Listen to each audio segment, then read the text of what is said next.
यहाँ आपको अपडेट करेंगे। कायद मुस्लिम लीग नून नवाज शरीफ और नामजद वजीर आजम शहबाज शरीफ कौमी असम्बली इजलास में शिरकत के लिए पार्लियामेंट हाउस पहुंच गए हैं।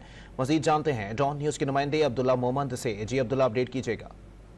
जी बिल्कुल, अब से कुछ देर बाद कौमी असम्बली का इजलास होगा जहाँ वज़ीर आज़म का इंतखाब जो है वो होगा, और इस इंतखाब के लिए कई सियासी पार्टियों के कायदीन इस वक्त पार्लियामेंट हाउस पहुंच रहे। अब नून लीग के कायद और साबिक़ वज़ीर आज़म मियां मोहम्मद नवाज शरीफ और शहबाज शरीफ जो है वो भी कौमी असम्बली के इजलास में पहुंच गए, और अब से कुछ देर बाद ये इजलास जो है ये शुरू होगा। जी अच्छा अब्दुल्ला, बताइएगा इजलास में ताख़ीर की क्या वजूहात सामने आई हैं?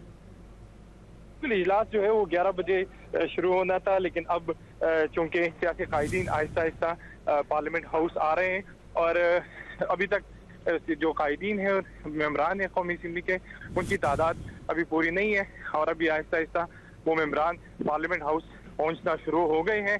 तो जैसे ही मेम्बरान की तादाद पूरी होगी उसके बाद कौमी असम्बली का इजलास जो है वो बाकायदा तौर पे शुरू होगा। कब तक मुतवक्के है अब्दुल्ला कि कौमी असम्बली का इजलास का बाकायदा आगाज कर दिया जाएगा?